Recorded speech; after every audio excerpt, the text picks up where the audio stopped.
Welcome to a Trucker's Mind podcast. I'm Eddie McGee. It's your boy K Fings. We're back, man. Episode 199. Only one more until we get to 200. Yes, sir. That's one hell of a milestone, Keith. Mm-hmm. Yep. I just wish Keith would comb his hair on the next episode. That would be dope. It's not going to happen. He is on a protest. All right. A comb. Yeah, starting the podcast with some unfortunate news. Bob Saget, that a lot of us grew up on Full House and also America's Funniest Home Videos, has died. The only news that's out so far is they found him at a hotel. Oh, man. It's really fucked up, man. And a lot of people are crushed by it, man. Bob Saget was a huge part of my childhood. You know, I remember those old America's Funniest Home Videos. Yeah.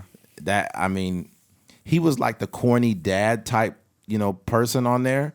But like in real life, he was a wild dude. Mm-hmm. He's really a wild guy. His stand-up is so raunchy. Yeah. But he's fucking hilarious, especially when he was on Joe Rogan not too long ago. It's probably like a year ago he's on Joe Rogan. Mm-hmm.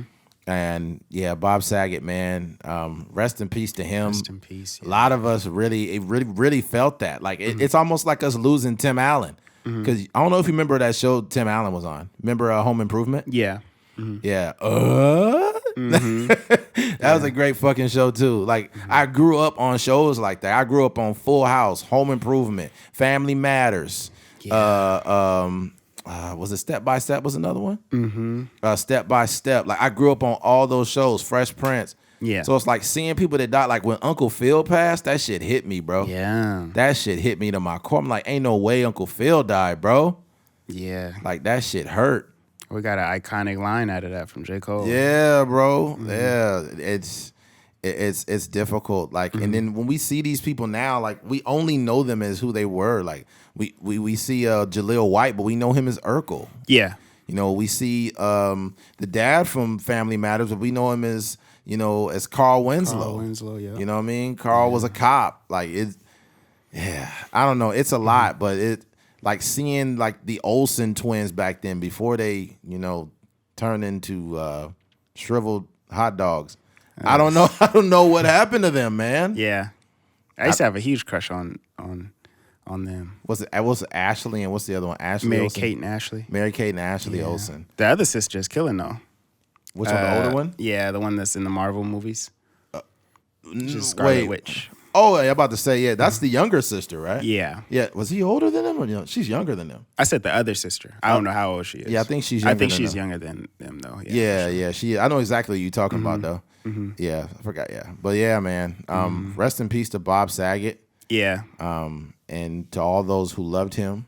All right, and let's get right into the topics. I seen a TikTok recently that I shared with Keith, and the TikTok showed this guy. He seemed like a very nice human being, but he was talking about this sexual encounter he had with this woman he was dealing with. But he basically said, like, he tends to be a pretty respectful person when it comes to women. And to make a long story short, he was in basically the girl had him over his house. They had a few dates, and then one thing led to the next. And she said she just wanted to lay with him in the bed. She wasn't trying to have sex. So he's laying there. And then eventually she was like, can you give me a massage? So he said, no problem. So he's giving her a massage on her back. And she says, you know what? Just go ahead and I'll remove my bra. It's a little easier. So she removed her bra, and now she's on her stomach with her bra off, and he's giving her a massage on her back. Then she says, I want you to massage my lower back. So he starts massaging her lower back. Then she tells this guy, this is literally what happened. Then she says, just pull my panties down. It's easier to give me a massage on my butt. So he starts massaging her butt, and it gets to the point where he's massaging her legs or lower back, and she is completely unclothed. No, she told him to go to, she basically do a doggy style position. Oh, she did too, huh? Yeah, he said, I don't know how it went out, or how she said it, but basically she was in a doggy style position, and that's when he said I could see her pussy full fledged. Oh, that's right. Yeah, he said he could see her. He called it her baby maker. He said, I could see her baby maker from the back at that point. And then she just turned around, and then she said she just turned around and said, "Are you gay?" Right. Right. And the reason why we're bringing this up is because this is the breakdown between men and women in Wait, regards. before you move on, he never said if he smashed or not. I don't know if he said if he did or not. He didn't say. I hope he did. Yeah, I know. It was Went on the through all platter that. for you. Yeah, that was just traumatizing. But basically, it's the communication between men and women. See, women are the kings of take a hint, right? And we talk about times of consent and verbal consent and things of that nature, but that's not how women operate. I think that there's two things that are true. I think men should not feel entitled to sex. They should not feel entitled to a woman's body, but they should also know when to take a hint. Two things are true. Multiple, because women are not the type of people, they don't communicate that way. You know what I'm saying? Like, I've had a comparable situation, and I'm just being honest, so I don't want you to unsubscribe from Eddie, but here's the truth. I've had a comparable situation where a girl literally told me to rub her booty, right? And then I'm rubbing her booty in my living room, and then she says, let's lay on your bed. It's a lot easier there. At that moment, I knew I was going to have sex. Yeah. Like, even when the booty things, I never felt entitled to her at all. But then women rely on you to make the move. So And you gotta read body language. And you stuff. got to read body language, all kind of shit. So I'm rubbing her booty, and then eventually I make a move. So I start rubbing her stuff, and then she grabs my hand, and then she makes the move, and then we start having sex. Yeah, right? Just beating cheeks in there. Women don't feel that, like, whenever times women have to lead a situation, they get annoyed. Women will be like, he couldn't take a fucking hint. Like, take a hint. Yeah. And it's like, yo, women, like, they talk about verbal consent. If a man turn around, and I want the women listening, I want you to answer this question internally. If you guys are just hanging out or laying down, or let's say he's rubbing your booty and you're telling him to do all that, if he says, hey, is it cool if we have sex? Would you even want to have sex with him at that point? Yeah, I would imagine that's a huge turnoff. It's a huge turnoff. Women never want to feel like they have to initiate things like that. They kind of want you to be the man and take a hint. This is why a lot of women don't like nice guys, you know. But I kind of disagree with that statement. I think they do like nice men, but when it comes to, like, This nigga just disagree with himself. no. I think women do like nice men, but there's a difference between being nice and being passive. Yeah. If a girl is bent over doggy style and I'm rubbing her butt, then she's gonna be like, You gotta slide in there. don't slide in it, just rub it. Don't put nothing in there, but make the move. If she is uncomfortable, stop what you're doing. Don't do anything. Right? But there's one way women say you should communicate versus reality. I don't even think it's women. I think it's this like liberal society that is like they're trying to turn like romantic experiences into like this scientific like consensual like verbal consent and that's not how it contracts and works. stuff like that. No. It's more gray area when it comes to Exactly. these interactions. Yeah. Yeah, exactly. But it's crazy because like I mentioned, like, women, I'm not saying they don't like nice guys, but you have to be very direct from the time you meet women. Like, the energy that you give off needs to show them what's going on, because women need to also take the hint. Women will full-fledged try to friend zone a dude that likes them, like, or that wants to have sex with them. Like, that motherfucker is not trying to be your friend. You're better but women are not going to communicate to that guy, hey, unfortunately, I'm not interested in you. But they'll try to take the nigga on a freaking what do you call it? Adventures. Yeah. I've definitely had like women that wouldn't allow me to smash, tell me those like extremely complimentary things. Yeah. Like, you're the only person I've ever met that has always been genuine and nice to me. Yeah. But that doesn't translate into me smashing, so I don't care. Like, I know I'm a good person. It's not. Just because I'm a good person don't mean I don't want some pussy. A good person also wants some good pussy. Yeah, right. Good person, good pussy. Yeah, exactly. Better people, and they deserve it more than like the other like toxic niggas you be dealing with. Right, yeah. Better ingredients, better pizza. Papa John's. Papa Cox. Papa Cox. Yeah. But it just made me feel kind of bad for the guy. But it also just showed, like, man, like, the way the things women communicate to you versus what's communicated out in the world are two different stories. Yeah. Yeah, I was telling Keith there was a few situations like that And there were situations where I did make a move, and then later on I was like, oh fuck, she wanted to have sex with me, and then I tried to line something up later, and she didn't even give me a chance. She never gave me a chance. I definitely like. This is like college days. I went to this girl's dorm. It was laid on a platter for me. I went to her dorm. Her roommate was back home or whatever for the weekend, so it was literally just us. We in there watching a movie on the laptop. Like I'm, in dorm rooms, it ain't much space to just chill. Yeah. So we're in on her like her bed or whatever, and we watching a movie, just chopping it up. Eventually, like we get tired, go to sleep. I like cuddle her a little bit, but nothing too crazy. Yeah. And then nothing happened. I get up the next day. I dip, back to my apartment, and that was pretty much the last time I ever hung out with her. Yeah. Women get mad when you don't make a move on them, but it's like, damn, you also have to reciprocate some type of energy. Yeah, like there's some type of energy, because the thing about it too is, you don't know a woman's history. I don't want to be all aggressive towards you. Yeah. That's just not my nature. I don't want to grab on you, or I don't want to do that type of stuff, because that's not who I am. Mm-hmm. You know what I mean? I don't know if a lot of men that have been overly aggressive have kind of set the, not the standard, but kind of set like the energy around what women should expect. Mm-hmm. But it's some women that you may really want to like just chill with and have sex with them, but you can't because you're not aggressive enough. Damn, it's so unfortunate. It's like I think every experience is different, and we have to almost like go in with the mindset of like, it's like playing football in a sense. Like you have a game plan, but when you actually get on the field, you got to make adjustments. Sometimes you got to audible and stuff like that. So same thing with women. Like you get in those situations, and it may be a thing where you have a desire, like you want to score a touchdown, right, but you might have to call a run play. You might have to call you might have to switch some things up. Yeah. And what's hilarious too is like you could be a decent human being and a nice guy, but the funny part about it is like you kind of have to, like from the time that you meet a girl, you have to have an idea of where that is going. Mm-hmm. When you send women mixed signals where you want to be this nice guy and then you want to try to be like aggressive, women are not attracted to that. You have to be consistent. You have to consistently have this sexual attraction to them, or you have to consistently be that nice, nerdy dude that is literally not going to get any pussy. Because what it is too is like women like dudes that have experiences with other women.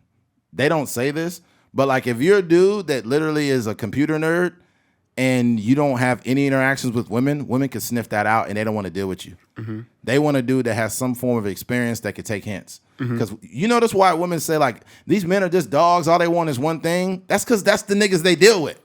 Yeah, they're not gonna experiencing that. Yeah, they're not gonna complain about the dude that's not getting no pussy. Yeah, they complaining about the dudes that they want. Mm-hmm. So the guys that they want are the guys that are out on the scene that get attention from women and things of that nature. Mm-hmm. And then by the time you dealt with him, he had sex with you and he probably didn't text you back, or he was an asshole, but he still had sex with you. But women rather have sex with that guy than the guy that's nerdy and too passive. Because the guy that's too passive is not ever going to do anything. Yeah. He's gonna be like, I just want to be respectful. I don't want to.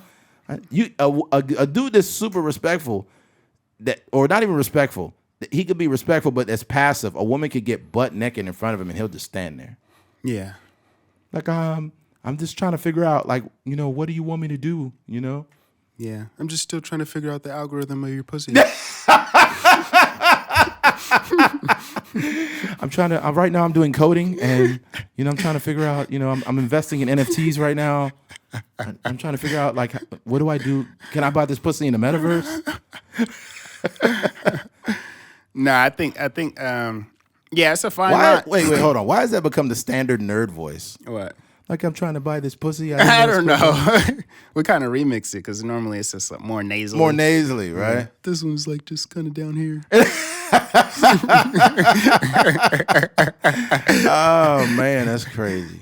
You know what? For all the women listening to this, trying to make sense of it, I have 1,000,000% know that you have dealt with a guy that was a very nice person, but you wanted to fuck him, but he couldn't get the hint, and you just didn't give him no pussy. That probably has happened to every single woman. I know for me, there's been experiences where not necessarily that I wasn't aggressive enough, but more so that I was like in a conundrum with myself. Right. Like there's a woman I'd be like, dang, I don't want to do anything with her because I think it's going to ruin the relationship. So in turn, you might, I guess not literally, but you might have like rubbed on her butt or something like that. And you're like, dang, I got, let me chill or whatever. And then nothing end up ever happening. And then you try to double back later on, and then she just completely off of you. Yeah, she's off of you because you have to be consistent. Yeah. You don't have to be saying nasty stuff and being over the top with women, but they need to know that you have some form of sexual attraction to them.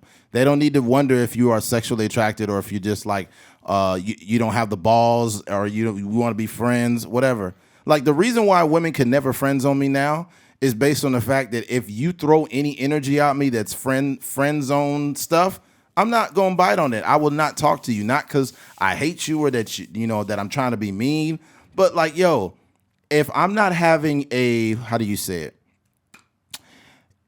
You can be friends with women 100%, but it's not a regular everyday relationship.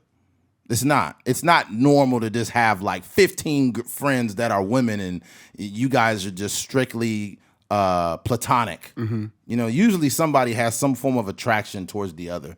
So, but I'm not. If I want to fuck you or sexual attraction or I like you, we can't be friends on that level. It's just not gonna fucking happen. One thing I realized too is that, like, I guess to put it in a way is like, a man's attributes is based on what he can provide for a woman. Yeah. Right? So there can be a guy that's, let's say he's a rapper or a comedian or whatever. Right. When the guy and the girl is in a good space, he's the most talented rapper. They streaming his music, the whole nine. As soon as they stop communicating or whatever, the song is trash. Yeah. He never gonna make it, blah, blah, blah. So it's just like, that's just one thing that I've seen in the world. Yeah, that came out of nowhere, Keith.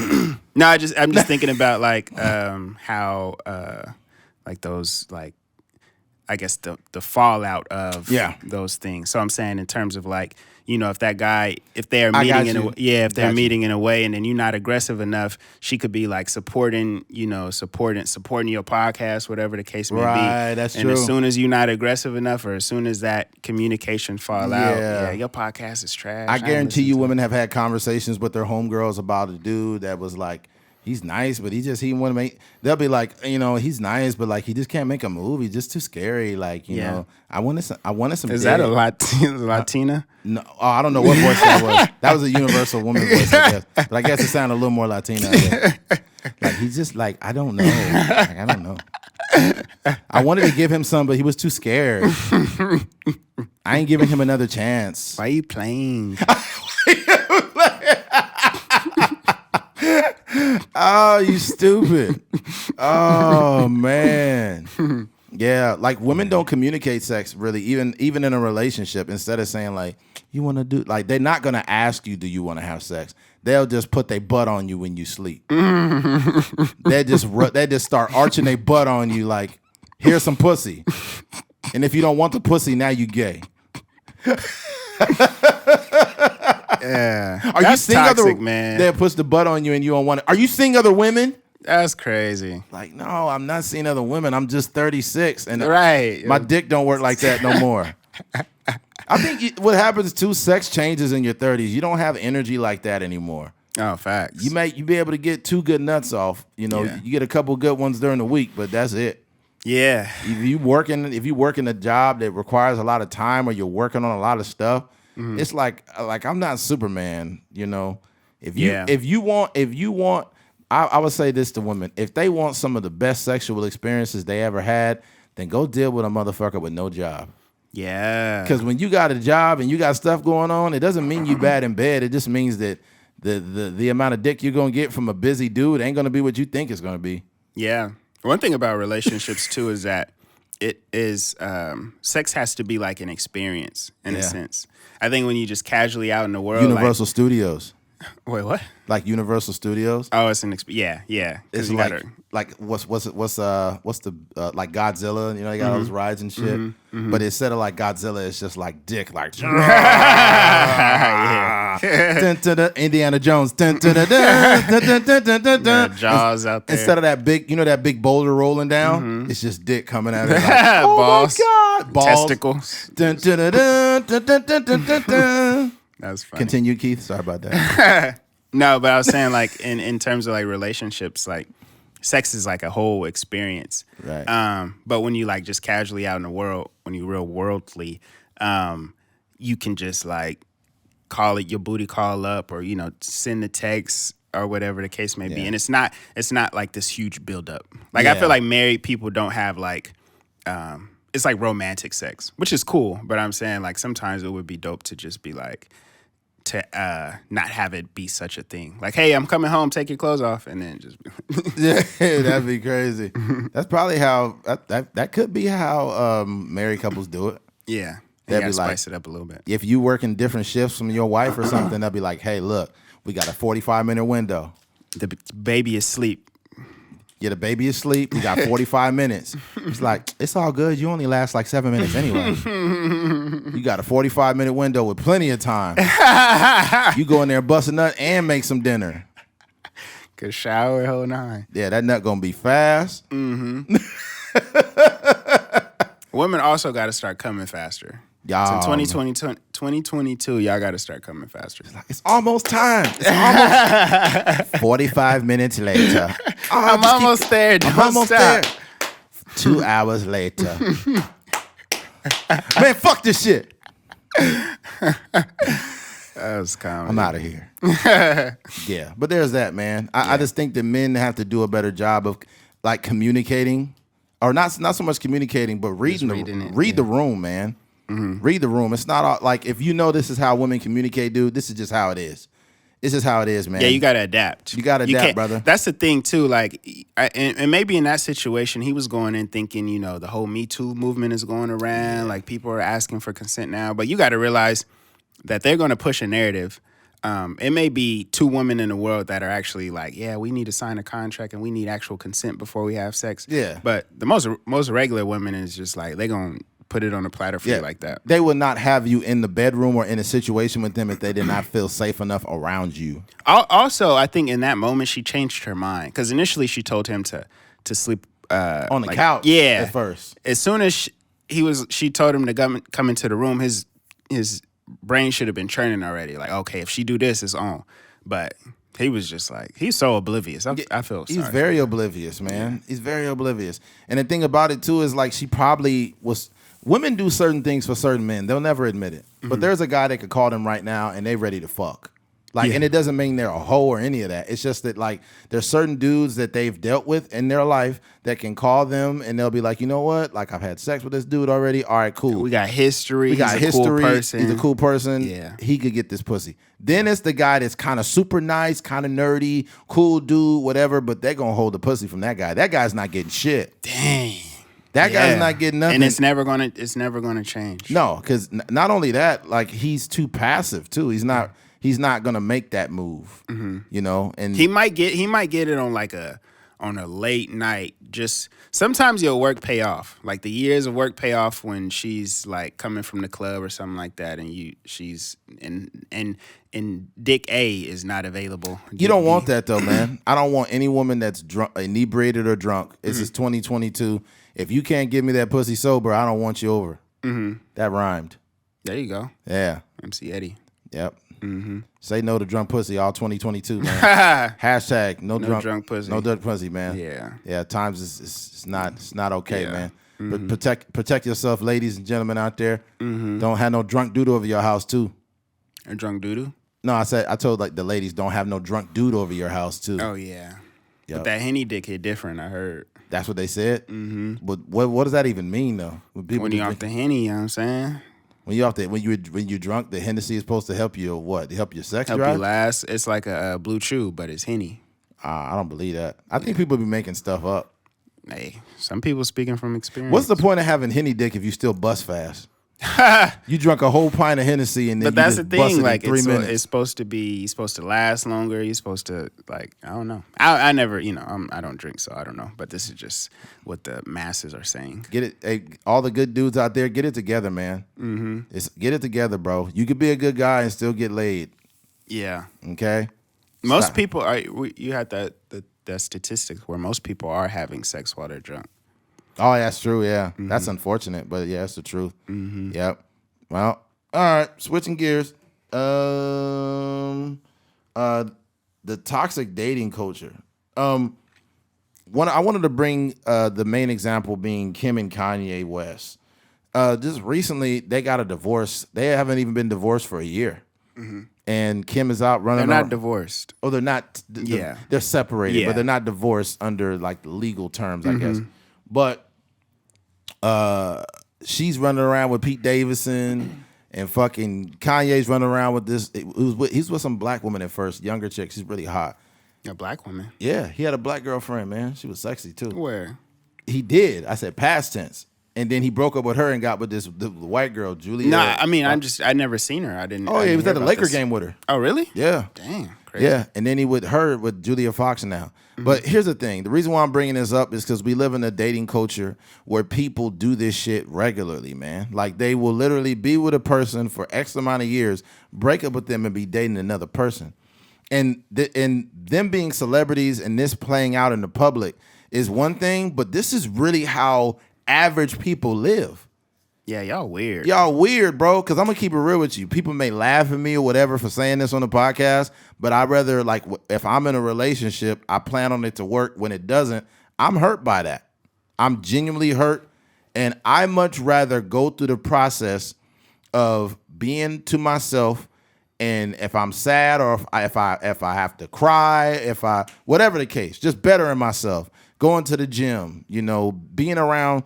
I've always gone to the gym regardless, but being around people that's good people, that's got good energy, and if I gotta cry, then cry. Call my homeboy, whatever. I've been so stressed out over a woman back in the day. I lost like 25 pounds just from stress. Jesus Christ, yeah. It'll eat you up, man. If you really have a heart and you really care about whatever relationship you was in or the person. Everybody deals with it differently, but I don't think that you should ever deal with it from a sense that you right up under the next woman and you fucking them right after. Like, I gotta be to myself for months, like at least around a year. I don't want to have no sex. I don't want to do nothing. I just want to focus on bettering myself and my mental health, and then I could get back out there and do what I need to do. But I think we live in a culture full of people who have become numb to relationships. Yeah. They will break up and be with a new motherfucker the next week. That is not normal.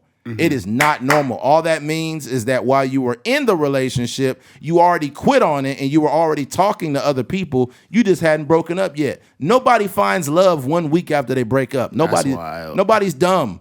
Whenever you see these girls that be with a dude and they break up and they got another dude, like, I had to upgrade. No, you are a lying piece of shit and you've been cheating on your boyfriend. That's why you got a whole new relationship in 2 weeks. You don't just meet some random motherfucker in 2 weeks and now you like, that's just not how it works. Yeah. People are just pieces of shit and they've normalized it. Yeah. They could front when I was faithful in my relationship, but generally that was probably more so like micro cheating. Like, you may have seen this person out, or that person is probably replying to your stories on Instagram or something like that. Just kind of hanging that, or like the low hanging fruit, essentially, that type of stuff. But I don't understand it. I think that in terms of like this thing, it's to break up with anybody it's a sad situation. Especially if you're married, you got children and stuff like that. You can't run from those emotions. And I think when you see people out,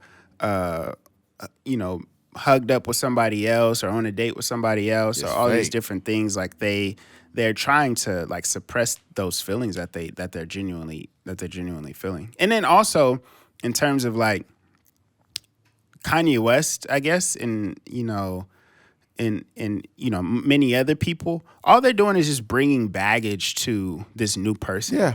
And for that other person to even be accepting of it, especially if you know the circumstances, is different when you know, Kanye West is a regular person, a regular citizen, and Yeah. you know, when they come across one another, they have to learn about their history and stuff Right, like that. right. We literally know like Kanye's day-to-day moves because he either in the studio, he at the concert, the Free Larry Hoover concert with Yeah. Drake. Having a manic moment out of nowhere. Yeah, and that we're documenting his actual relationship as far as him having kids and all this stuff. So you know, going into it, like this is not like he got a lot of baggage going on, and you also know that he's still in love with his wife. So I don't understand. And even the girl, she was like, I'm just, you know, I think he had like bought her some clothes, or they went shopping, or they had a photo shoot, and all this kind of. And it's not like. I think it's one thing to have like casual sex with some of these people like behind closed doors. Right. But they popping up at Laker games. That's too and, much. like, restaurants and stuff. I'm like, dang, this is wild. And it ain't just Kanye or Kim. The people involved on the outside are perpetuating the problem. So when you're Pete Davidson and you know that she just broke up with her husband, why would you be out with her publicly? That's weird too, the people on the other end. I have no problem fucking somebody like that. Like if I'm just out in the world and Kim's like, hey, I was wondering if you wanted to like, you know, maybe have lunch. It's Kim Kardashian, man. Yeah, have lunch somewhere, like have lunch somewhere private, and maybe we go back to your place. I have no problem fucking Kim Kardashian at that point. But when you want me to be out at events with you and shit, fuck no. That's weird. That's man. weird. Same thing with you know, I've dealt with women before in the past that probably was like divorced less than a few weeks.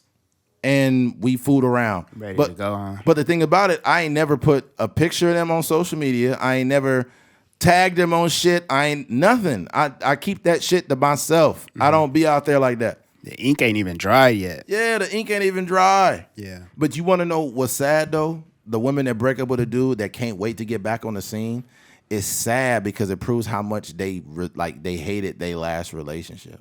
Yeah. It's like you don't got enough. Like, even though you break up with people, if you break up with them, if you don't have enough respect, at least to, like, reserve yourself, that's just like, goddamn, that says a lot about you. Yeah. It says a lot about you. Yeah. If you just right back out there, what the fuck was you even doing, yo? Yeah. Like, are you, like, and the thing about it, like I mentioned, the people on the outside that perpetuate it. Like, with Kanye, that girl, Julia Fox, is that her name? Julia Fox, right? I think so. She thick. And she's sexy as hell. So I can see why Kanye is messing with her. But at the same time, like, he could still mess with her. But like, do it privately, yo. Yeah.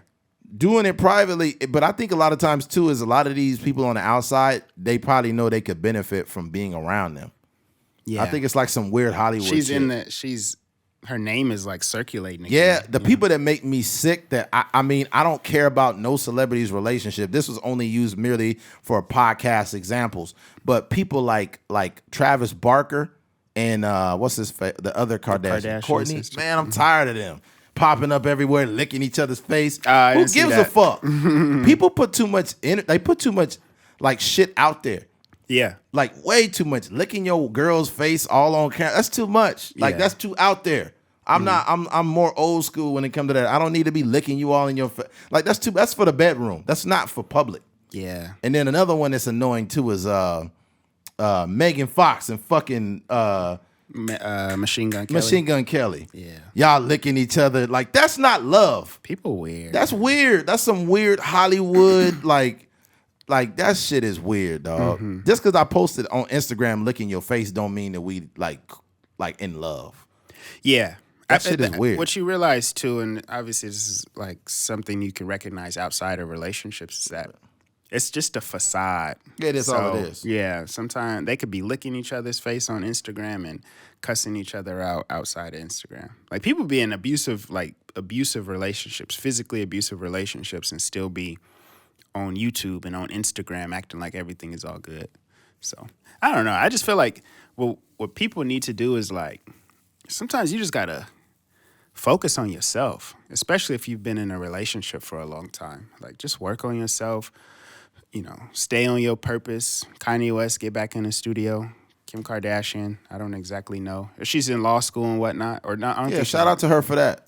Yeah, she's trying to pass the bar and whatnot. I think she did pass it, but she passed like the I guess the mini bar, whatever. Yeah. Not like the bar. But regardless of what it is, that's still a major accomplishment. Yeah, so for sure. Shout out to her for doing that. You know, and shout out to Kim Kardashian for what she does do. I guess you just realize in terms of celebrities and even not celebrities, even people in Bakersfield, that there are people that are very private with their lives, and then there are people that expose everything. Like, That's just too much. You be seeing females like in the bed with certain dudes, but you may only see his shoulder or you may only see his back and stuff. It's like just keep it to yourself. Yeah, you don't have to share that. That's this girl. She was like on a like I guess she was with a dude, and all you seen was work boots, and he had tattoos on his hands. And I'm like, do we live in a society that's so desperate to let the world know that they talking to somebody? I don't give a fuck if you think I'm lonely. Yeah. I don't give a fuck if you think I'm whatever. I don't care what you think about me. At the end of the day, I'm living my life off social media, so it doesn't matter. Doesn't matter. It genuinely doesn't. We also live in a weird dysfunctional time of like divorce parties like, woo, I'm divorced, baby. Yeah. Why are you celebrating failure? What the fuck are you doing, dude? Yeah. We really out here celebrating failure.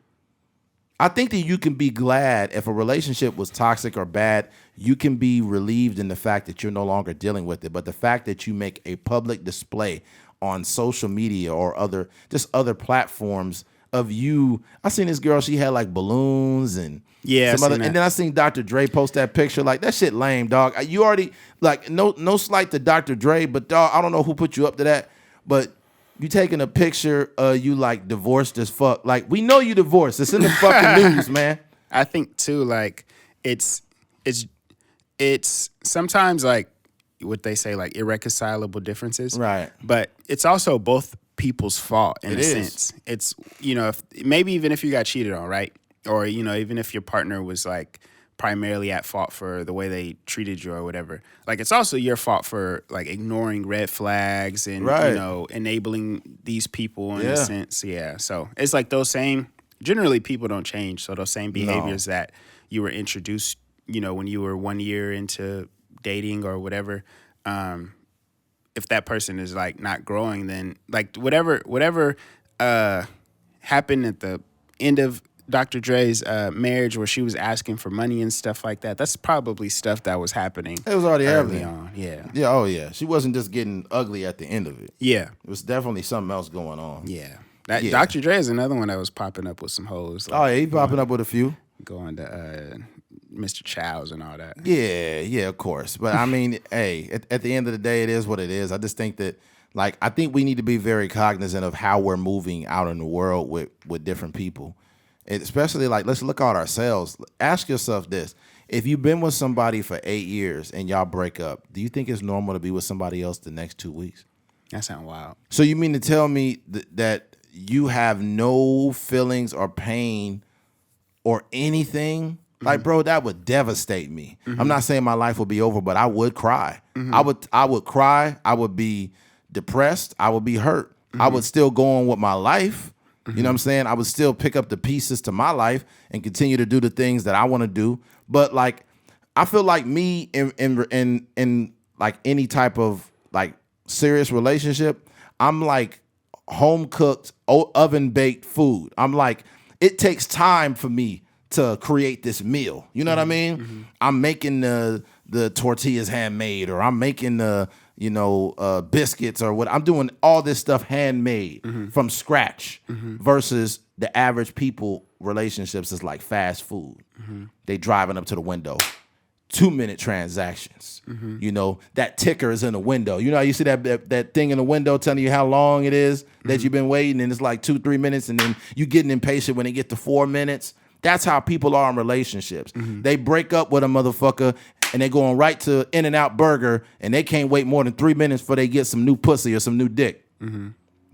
Nobody focuses on themselves anymore. Their mental health is garbage, and then by the time they get with a person that's good, they fuck them up. Yeah. Because you don't know how to coexist with a functional person because you've been eating fast food this whole time. Now you got a person that wants a home-cooked fucking meal, and you can't even provide it. You don't know how to bake. You don't know how to nothing. I also hate, like, I know a girl personally that is like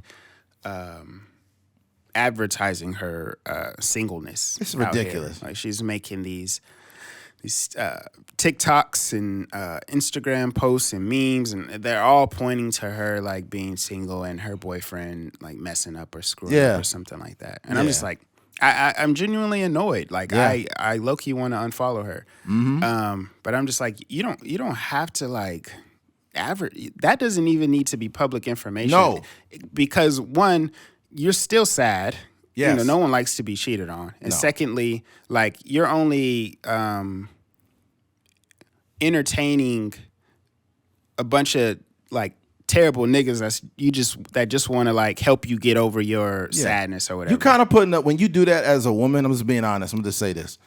When you do that as a woman where you feel like you need to make a spectacle of your ex or your last relationship, you're basically putting up a billboard on the busiest highway or road for, hey, I'm single. Who wants to fuck me? That's basically what you're doing. Yeah. You bringing attention to yourself. Just shut up. Like if I'm with somebody, I could walk in a room and bust her sucking a cock and it would fucking hurt me. But why do I need to let the world know, hey, I busted my girlfriend sucking dick. I'm going through pain. How's everybody doing? Yeah. No. It's not, but that's one thing, but it's even worse when you're masking your pain with trying to be like funny or whatever. You're overcompensating and you're displaying your personal business to an audience that really don't give a fuck about you. They just like drama anyways. Yeah, no one cares. Yeah, I'd rather go through that pain or that breakup or whatever on my own and figure it the fuck out. And when you have a tribe of people in your life that really care about you, talk to them. The motherfuckers on social media don't give a fuck about you. None of them. And she made, it was even like after all the whole single blah blah, she made another post where she was like talking about it was like a skit about the amount of guys that are in her DMs and stuff like that. Who cares? Shut up. That's another thing that I see a lot too. Like all these guys in my DMs, whenever you hear a woman brag about the men in her DMs, let me tell you something. The reason why that's off-putting is because I know over 90% of them dudes in your inbox just want to fuck you. So are you bragging about dudes that want to fuck you? That's how stupid you look. Shut up. Or your availability. That looks stupid. Just shut up. There's no need for you to talk about all the niggas in your inbox because they trash. They are nobody to brag on. All these dudes want to do is fuck you. That is not something you should be flattered about. Yeah, I mean, all it says is you're attractive and you look maybe semi-available in a sense. Yeah, well, here's the thing. I think I heard Joe Rogan say it the best. He had a guest on.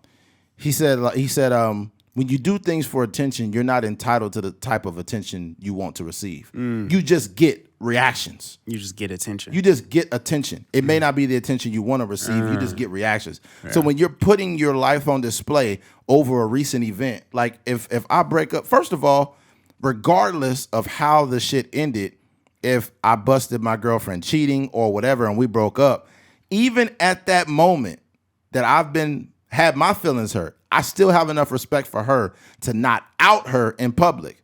I'm not going to joke about her. I'm not going to talk bad about her. I'm not going to say what she did to me. I'm not going to say shit because I need to focus on bettering and healing myself. Yeah. So why the fuck? Part of my healing process is not downing another person.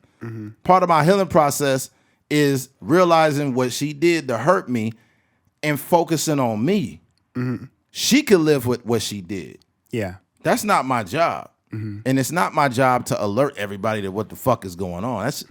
It's ridiculous. I don't want to sound like a broken record, but folks, I really want to drive the message home that the shit that you're seeing is not normal behavior. It's fake. Because deep down inside, we all hurt, and we hurt differently. But it's not everyone's first decision to say, I just got cheated on. I feel crushed. Let me put some memes up. I just got cheated on. I feel crushed. Let me go suck some dick. I gotta chill out. I'm so hurt. Gluck 3000. Yeah. But you know what? That could be how some people cope, and that's not good.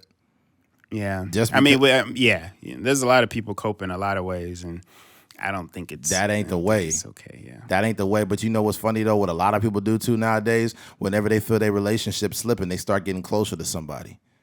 That's so sad. And it's dude. sad. Like they literally they had a survey and it was referencing women, but I know that men and women do it, but it was referencing women saying that they have a backup lover. It's not saying that they fucking him, but what happens is there's always a man that's lingering around. Yeah. He was either there before you got with your girl or he popped up during the relationship. And this is why, like, it's a slippery slope. People need to have a certain level of maturity before they get in relationships too. Because the thing about it is like women will be full-fledged married, but they look so available.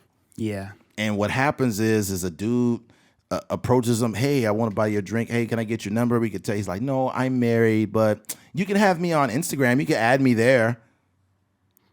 Like, and that's the problem with social media apps. It has allowed a certain amount of access to wives and husbands that should never be there. And the guy is just documenting the relationship. He documented as soon as he seen those pictures erased, he like, oh, what's going like? Hey, what's good? Mm-hmm. You was just at Cancun with your husband last week. I don't see that picture no more. Yeah. Let me dive in your DM and bring up something that makes no sense. Let me send you a few memes to see how you react to it.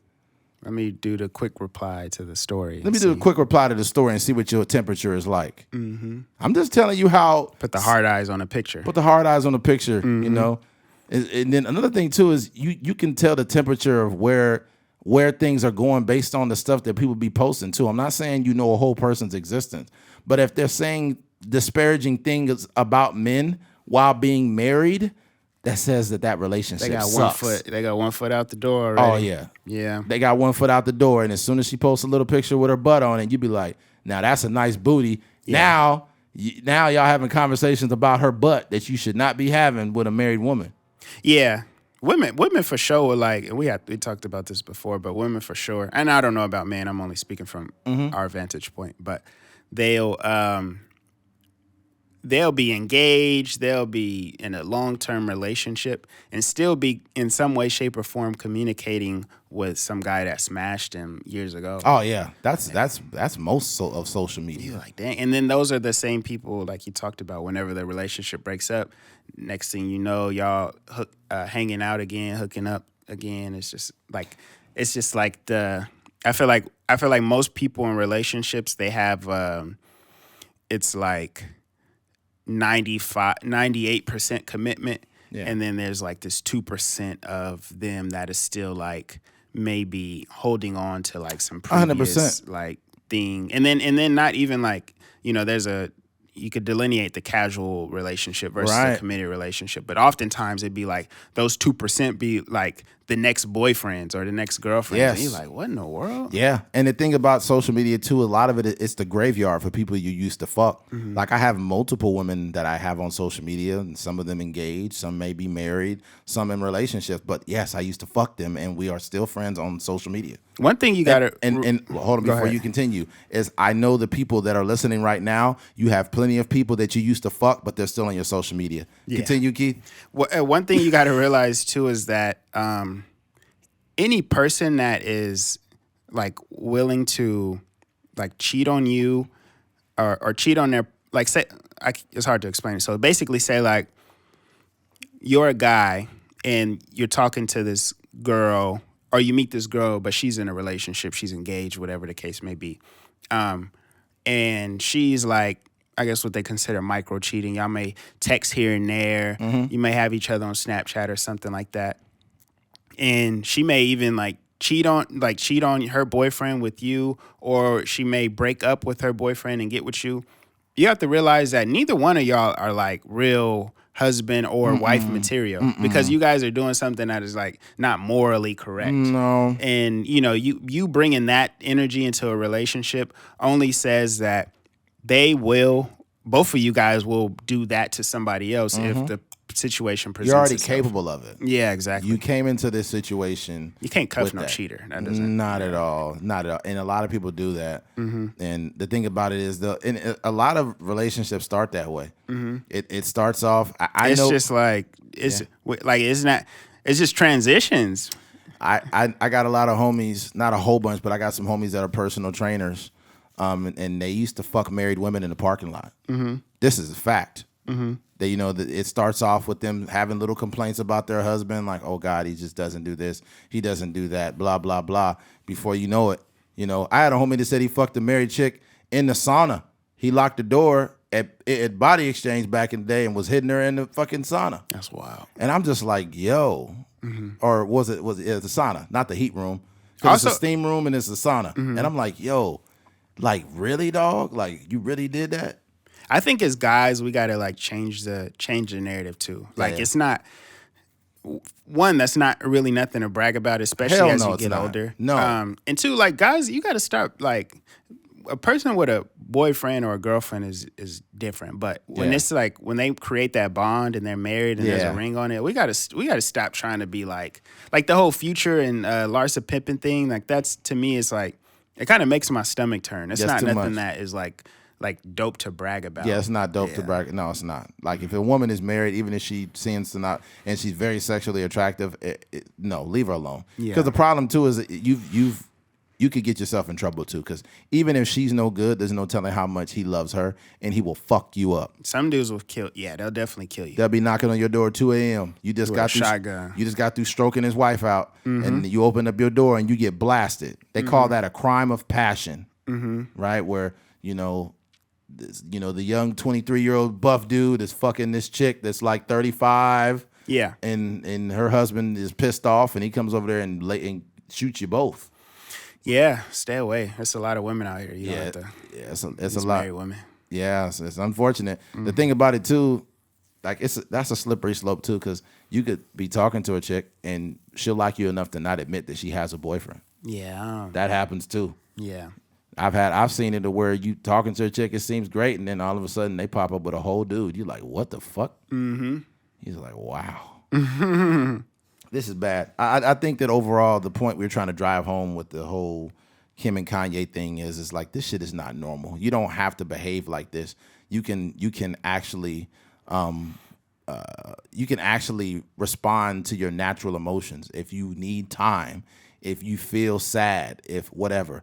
Take the time to really live in those emotions and continue to work on yourself. Don't just be with the next person, because what's going to happen is you're going to perpetuate that problem. And then eventually you can land with the right person, but you ain't the right person. Yeah, I mean, a lot of us need work. And when you dipping in and out of relationships, you don't have time to work on yourself. Yeah.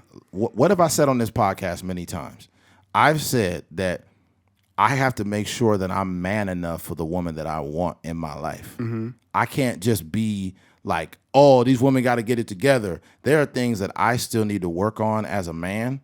So I can't make this statement like, yeah, she got to be like this. Like, dog, what if I'm not man enough for that type of woman? Nah, I think I see it so often where these women are posting memes about the type of relationship they want to, or they have like the structure, that they want in relationships. But then you realize, like, just from small interactions, that those same women that are like have so much information about relationships be like terrible people at their core. Terrible. Like, you don't deserve a husband. No, you don't. You can work on yourself and you can yeah. become a better person, but the person you are currently is not fit to be a wife. No. And the habits that you have and the men that orbit your world say a huge story about you. Like the men that orbit your world, all the niggas that are texting your phone all the time, all the dudes you're dealing with. And then what's funny too is you see these memes or these statements like, my phone is so dry. One girl posted that, and I normally don't respond to things like that. It's always for attention. But she said, my phone's so dry. I said, your phone's not dry. You just got a bunch of niggas that's texting you that you don't like. That's all it means. When a woman say her phone is dry, it's not. Women naturally have more options than us, because them existing is all they need to do to have options. Yeah. Men actually have to do the groundwork and actually try to meet women and actually start the interaction. Women never have to start the interaction. They can just exist. As long as you are average looking as a woman, men will be trying to knock your door down. Women have the difficulty of deciding between all these different dudes. That's the biggest hurdle women have to jump over, is like, which dude is genuine, which dude just wants to fuck me. That's the battle that women have. Yeah. But the biggest mistake women make is they keep choosing the dudes that just want to fuck them, so they just keep getting fucked.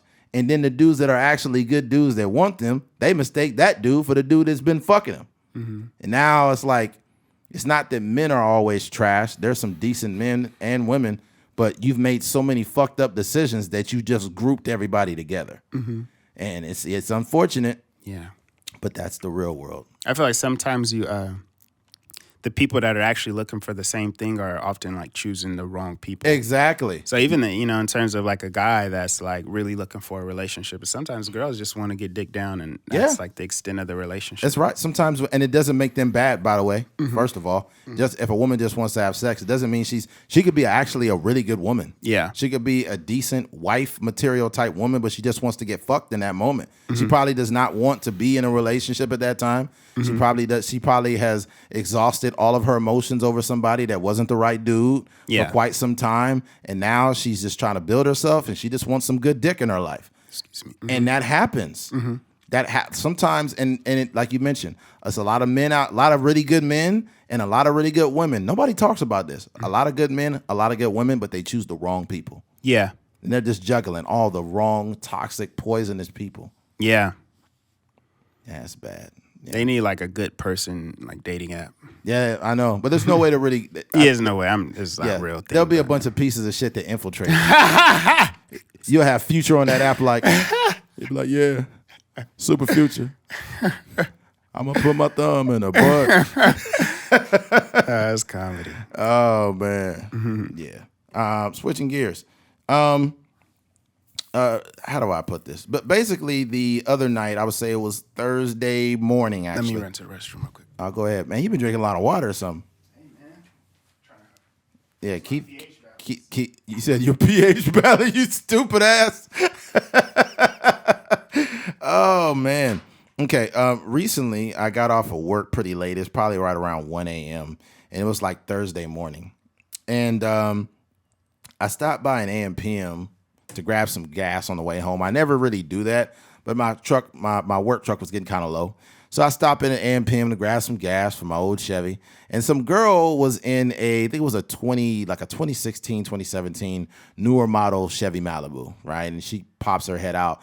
Excuse me, if I could get some help, my car broke down. Do you have jumper cables? I said, yes, I actually do. Give me one moment and I'll get over there and help you out. So I go inside the store.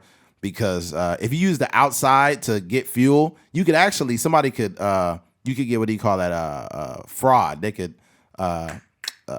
steal your identity from the gas pump. So FYI to people, make sure you go inside to get your fuel. Anyways, I get my fuel, and then I hit a U-turn, go around, pop her hood, and give her a jump.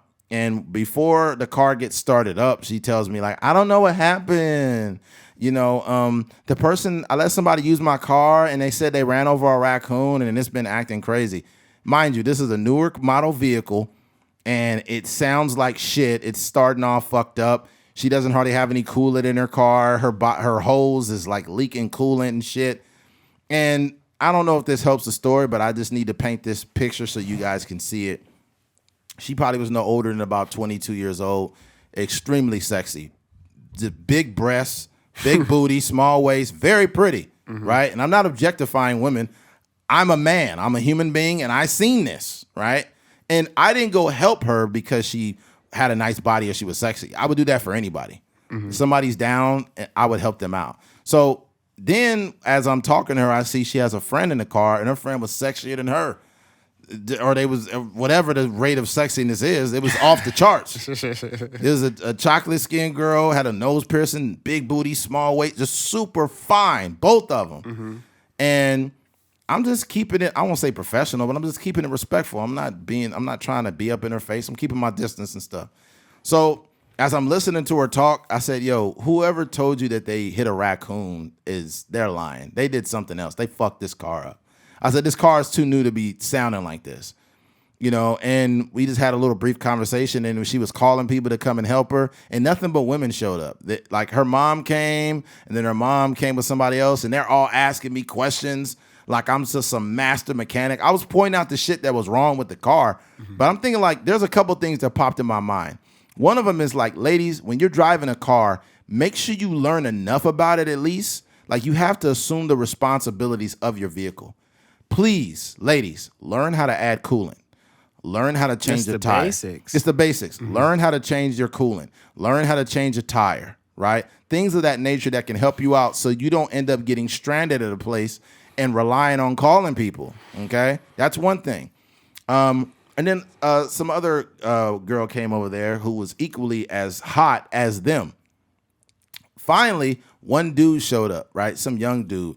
But his pants were sagging so low, he couldn't even fucking help himself. This motherfucker just stood up and watched me looking under the car and was on his phone, wasn't doing shit. So the other thing I took from it is, ladies, start dealing with men who can do something for you. These women, all of them, super fucking hot, right? And I'm sure they get a ton of attention, but it wasn't one dude that they could call to help them the fuck out. Man, that's so unfortunate. And that's very unfortunate. And some women that's gonna say, well, we don't need a man for nothing. We don't need, but you fucking them though. You do need a man because you're stranded at a freaking. But I'm just saying, like, most women are fucking somebody, right? Most of them. And it's not to downgrade women, but it's the truth. So my thing is even if I'm just fucking a chick, if she got in a situation where she's stranded, something's fucked up, I will drive out to help her, literally. And I'm just a dude that's just having casual sex with her. I still feel some level of responsibility for another human being that I'm with. But I'm saying that I have value as a man. And even if I'm in your life in any capacity, I feel some form of moral obligation not to come and bail you out of stuff and do all of that. But it's small for me to go out and help. But think about all the attention that these women get, and as hot as they are, and they can't call one dude to help them that ain't trying to fuck. Like, just think about that, dog. Like, these girls look like they was at least 400 to 1,000 likes per post. They look like those super hot OnlyFans girls. Yeah. But I'm just saying, what I'm basically saying is a lot of the attention that a lot of women get is empty attention. It's from men with no value. Yeah. Even the dude that showed up, this motherfucker wasn't even trying to do shit. If it ain't about the pussy, they not even calling you. Yeah. You know, if it ain't about, the only person that probably would have helped them is a dude that they not attracted to. Probably a dude that's kind of nerdy that's like, hey, the friend zone guy. The friend zone guy, that's the only motherfucker that will come and help you out, stranded. The same dude that you don't want to give no pussy. That be the only dude that probably would show up. But all the real cool, laid back dudes that you giving the pussy up to, they ain't giving you nothing in return. Nothing but dick. Nothing but dick. And the dick probably trash. Yeah. 5 minutes of dick. Can't even change a tire. You sound like Chris Rock. Yeah, it's crazy, dude. But it's the fucking truth, man. And I'm looking at all these women that were oblivious. The other girl came, her car sounded equally like shit. Her mom's car was like, it shit sounded like an AK-47, man.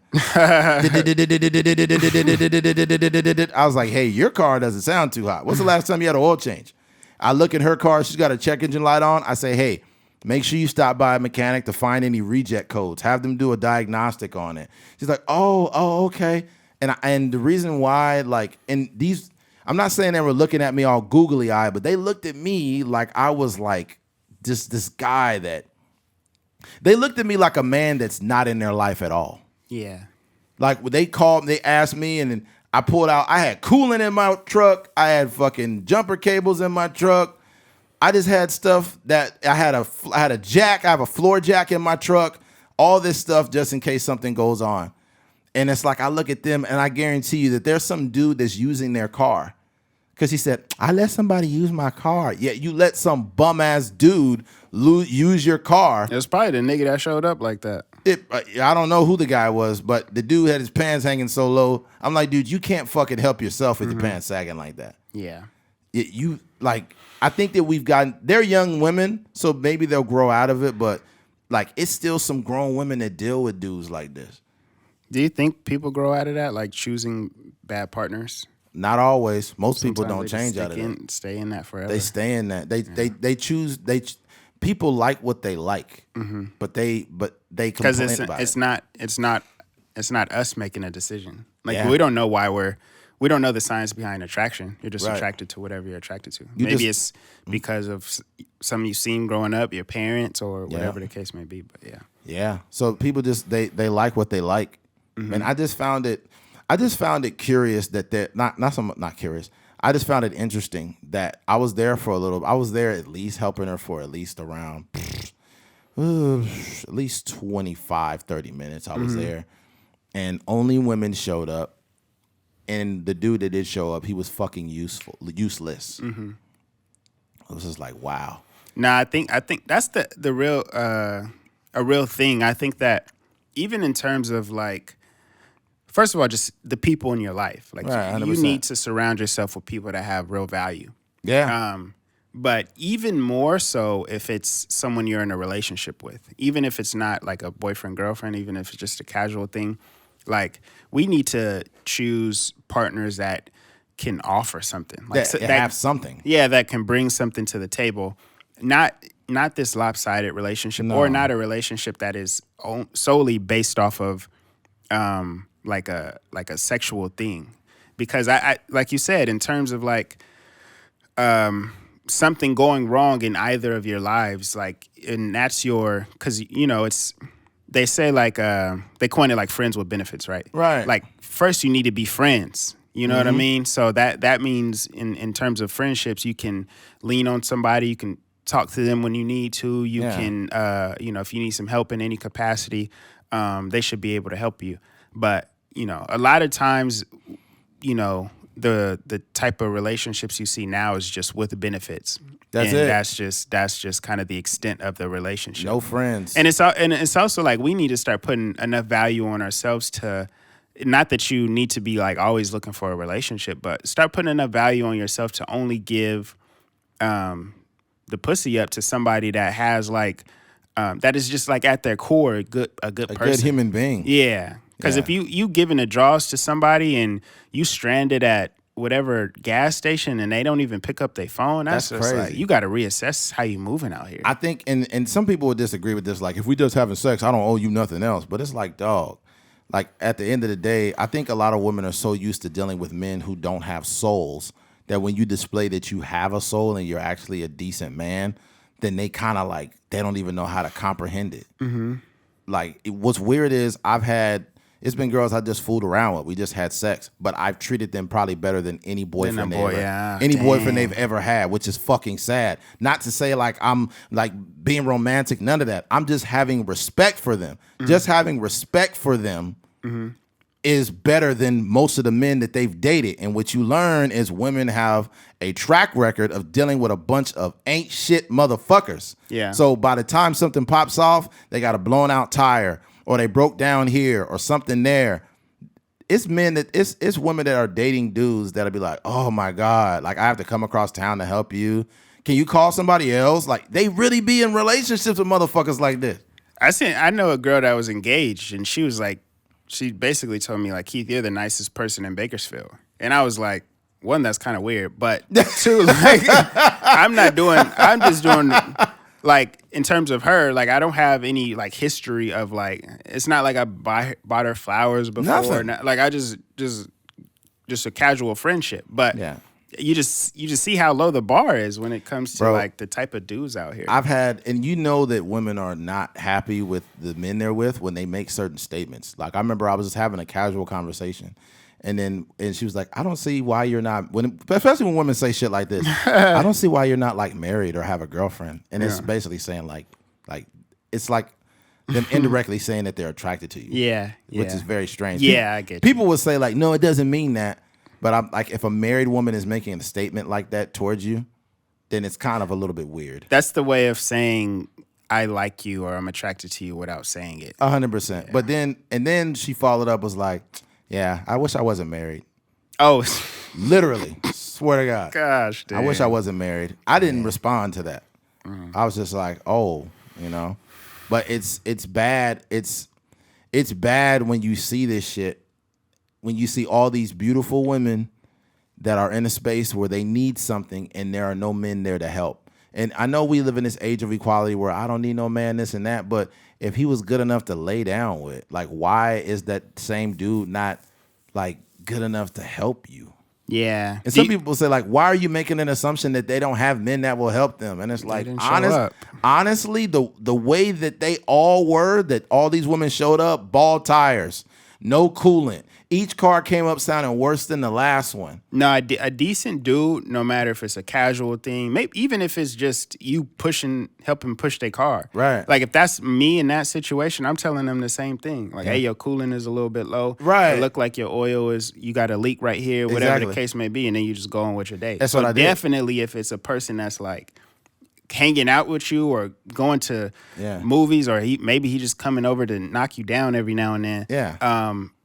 That information is just so like simple. I feel like if I have any interaction with you in my life, like let's say we just hung out, we just fooled around, I leave your house and you turn your car on and it's like, I'll be like, hey, you got to get that checked out. Yeah. Like you need to get your oil changed. Matter of fact, let me hop in the car. Let me see what's going on here. Mm-hmm. And you might have like whatever she need, like a quart of oil or whatever. Yeah, you might have it. Mm-hmm. It's just like, I think two things are true. I think that men need to get away from this fake masculinity where it's like you can't be useful to women just because you're having sex with them, or you may not have this traditional relationship. I still feel like you should be a decent human being. Mm-hmm. You should be decent enough of a human being to where if not only just as a person or just like as a woman, but like help somebody out, bro.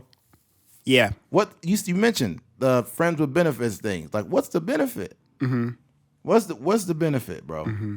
Like, it's a two-way street. But also, here's the thing: let's say I'm out of resources, right? Let's say something happens with me.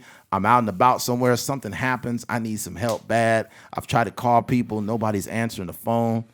And you got that one girl in your phone. You've been having sex with her off and on for like 4 or 5 months. Mm-hmm. And you hit her like, hey, I would hate to bother you, but I'm out here so-and-so. And chances are, if you're respectful and you're a decent human being, she'll come help you, dude. Mm-hmm. Not only, are you a decent person, but if you got some good dick, she's going to come help you. Mm-hmm. She'll be like, oh, where you at? You in Africa? Okay, I'm going to come over there. I ain't never got no dick in Africa before. Why is it I'm dead. I had a question when you when the girl is like, what she say? I hate that I'm married or something like that.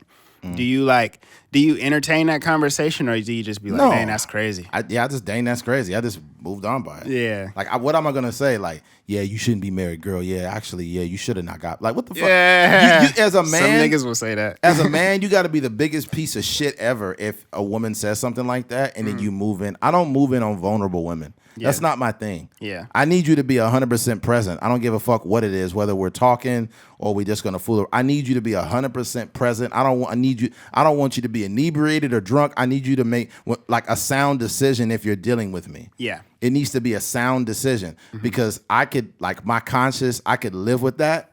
But there's some men like, yeah, I'm about to get a real drunk tonight. It's like, bro, that's rapey. That's fucking rapey, man. I'm going to get us a lot of Hennessy. And it's like, dog, people are just fucked up. Yeah. Yeah, that ain't right. Mm-hmm. Yeah. The overall, we'll get out of this one. But I think the number one thing to take from this is start dealing with people that have some form of value. I'm not saying everybody has to be your husband or everybody has to be your wife, but make sure that the value is present in their own lives. Yeah.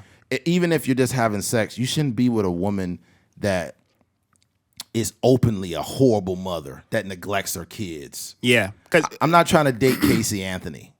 That's crazy. You know what I'm saying? That's a wild statement. I'm just saying, dude. Anybody trying to date nobody like that, bro?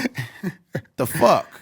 Oh, man. But nah, that's real. I think I was watching a sermon this morning with John Gray, and he talked about like only surrounding yourself around people that bring you peace. And yes. I think like in terms of like even like that casual relationship that you might have with somebody, I think sometimes we try to delineate certain relationships in our life because they may either be like just a sexual partner or your mom or your brother or your sister or whatever. But I think that we got to start moving how we move in one relationship, how we do in all of our relationships. That's a fact. So if your friends are all go-getters, they all, you got one friend over here that may work for a law firm, and you got another friend over here 100%. That works at a tech company, and this other one is just, he may be getting his master's degree. Like, just people that are actively like doing a lot of things. But then your friend with benefits is like, 36, 37 years old and they don't really know what they want to do with their life and they got a lot of drama in their life and all that kind of stuff. It's like you kind of like you moving backwards in a sense. Yeah, people people listen to this will be like, when you're just having hookups, you don't need to have all these standards. And it's like, it's not really having crazy standards. It's like literally looking at the tendencies and values of a human being, and deciding like, yo, do I even want to give this person sexual energy? Yeah, like is this person's not even worth sex from me? Even if they, women are like, not necessarily trying to have standards or in terms of that person you just mentioned, you're still going to have to communicate in some capacity. It's not like you just showing up having sex and then dipping without saying a word. Yeah. Like when you catch up, y'all may watch a movie on Netflix or whatever, but you're going to talk about your day. You're going to talk about what's going on in your life. And generally, people need to get stuff off their chest. So if they got a lot of drama in their life, they're going to be telling you about all the drama that's going on in their life. Yeah, they will. Mm-hmm. And it's crazy. And it's just like, I hear you. Okay, when we gonna do this? Yeah, that's the worst. When you waiting on the poo nanny and she just chopping it up about stuff you don't care about. And this girl at work is so annoying, and every time I come to work, it's so. I was like, you know what? Let me take care of it. Yeah. Let me go ahead and take it on home. Mm-hmm. Yeah. There's sure. That. But switching gears. Having poise. Me and Keith had a conversation about, like, when you're having a disagreement with someone and, they may be mad or they'll come at you in a certain way. And sometimes when somebody's like, I don't care, what are you going to do about it? Mm-hmm. You'll be like, I'll beat your ass. What's up, fool? Like, people will get mad and turn it. Like, when people turn up on you, don't mean you need to turn up on them. Mm-hmm. I think words, as you get older, you learn that words are almost like martial arts. It's almost an art form. To be poised and to use your words, you have to use your words. Mm-hmm. You can make somebody feel so stupid. Yeah. And you know what else makes you even more comfortable? What makes you even more comfortable in that moment is if you could really fight. So if it goes there, you'd be like, I'm being respectful, I'm being poised, but I can fuck you up too. You know what I'm saying? So, like, we could just, I just want to do this the easy way. Yeah. Like, if it gets to a point where someone is coming at you in an aggressive manner and you just like, yo, I don't want no smoke with you, bro. I don't want no smoke with you. I'm just letting you know that this is unfortunate that this happened. It could be in any situation. Like, let's say your wife is yelling, why you do this? Oh, you'd be like, hey, look, when I talk to you, do I yell at you? Mm-hmm. Okay, then I appreciate it if you didn't do that to me. Let's not do that. Let's talk like adults, okay? Mm-hmm. Let's talk like adults. Let's have some respect, okay? Let's have some respect. If we cannot have a constructive conversation, I'm just gonna exit the room and let you pick up the pieces to your own, to yourself, and then we could come back and convene at a later time. Because I'm not about to sit here yelling at you, But it takes time to get there. Because as human beings, we don't usually react that way. We get triggered, and then we just, boom, we go 100 miles an hour, and then we apologize afterwards. Yeah. I think the best thing to do is put yourself in a position where you don't have to apologize. Yeah. You know what I'm saying? Apologies can be necessary sometimes if you really were at fault for something. But when you put yourself in a situation where you can concurrently look at the situation and decide on how you're going to respond. And even if you need to take a little bit of time to comprehend what the person's trying to say, you'd be like, look, I see you mad. I see you are frustrated because of this and that. And I get it, but that's not what my intentions were, you know? So if you feel like that about this, I apologize, but I appreciate it if you could bring your voice down. Yeah, that's facts. I think too, like, excuse me, if we thought that way, where we're more poised, more composed in certain conversations, first, you won't say anything wrong or disrespectful in terms of like a disagreement or an argument. Right. And then secondly, you realize like sometimes like apologies don't work because we're human beings, right? Right. So if you calling somebody out their name, B words, F words, all this gay slurs and all this kind of stuff, and that's how you're arguing, and then afterwards you want to say like, hey, you know, I kind of lost my cool back there. You know, I apologize. They don't forget that. No, they don't. Like, you know, unless it's literally a thing where you got amnesia or something like that. Yeah. That's always going to be in the back of their mind in terms of like, you know, dealing with you as a 100% in a relationship. So I just think like, let's just start thinking before we speak. And even if it takes, even if you're having a conversation and you take a beat to just like sit there, and it may be like an awkward silence for a little bit, but you actually think through a scenario in which you say this or you say that, and then you finally speak, you're going to be much better served than just saying the first thing that comes to your mind in some sort of thing. Like, especially like if you care about somebody, like I'm not ever gonna call my wife or my girlfriend a bitch. That's just not gonna happen. Now I'll call you a bitch in my head all day. I'll be like, bitch, you know what? I'm not gonna call you that. Yeah. You know, I'm gonna take the time to process what's going on at that moment, and I will have a certain amount of fear. Okay, this ain't got really a whole lot to do with what we're talking about at the moment, but I think that people don't have enough fear in their relationships or friendships where they just yell and say things crazy to a person. You should be afraid to lose somebody that you really care about. And I think that not enough people are afraid to lose people, and there's not enough fear in relationships. So if you like, you stupid fucking bitch, and that's your wife, bro. Because they know that they're going to be there tomorrow. Yeah, but like you should have a certain amount of fear to talk to your wife like that. Yeah. You should not be talking to her like that, bro. That's disrespectful. Especially like if you my lady, you with me for a reason. Yeah. So I'm not gonna have you be with me and treat you like that. That's just not like I value you because you with me. So why would I treat you in a disrespectful way? Let's say, for example, you was a dude that's known for calling women bitches. Right? This is why there's no excuse to do that. You calling them bitches, you call them out of their name, and then you find a really good woman. That's more of a reason to never call her a bitch. Yeah.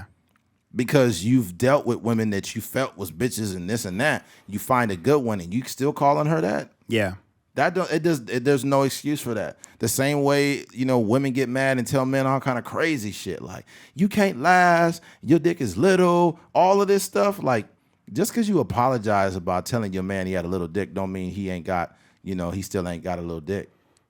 now, like you was the same one, like yelling and moaning, fake moaning and yelling for that dude. Yeah. And now all of a sudden you like, I'm sorry. It's actually bigger than what I thought. You're not can't sorry. take that back. You can't take that back. Yeah. Now forever in his mind, like whenever you get mad, now he just got a little dick again. That's messed up. Or let's say he a chubby dude. He real big, kind of fat or whatever. And then like you like, I love your stomach, baby, and you getting fat. You fat, bitch. Yeah, you fat. That's why you fat. Yeah. You Which one is it? You can't see your dick no more. You fat. You go to Wendy's too much. You fat. Oh, baby, I'm so sorry. I would never. You ate all the Taco Bell wings. You ate all the wings, fat bitch. Yo, I already think I mentioned. Well, I didn't mention. I put it on Instagram, but I tried to get the wings from Taco Bell before the pod so we could do a taste test.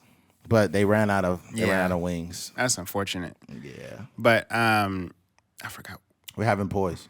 Oh, Poise. Yeah. So I mean, in terms of like, I just wish like, and maybe we're talking to someone specifically out there that's listening. I just hope for people in 2022 to be able to, compose himself, whether that's, if you're in some sort of disagreement or whatever, first you need to breathe because, the blood flow, the oxygen flow to your brain is extremely important when 100%. It comes to making decisions. You need to breathe, try to lower your heart rate if you can. Yes. And definitely like think. I think sometimes when you're very frustrated, when your heart is beating fast, you just start to say the things that are like not everything in your brain is supposed to be said out loud. No.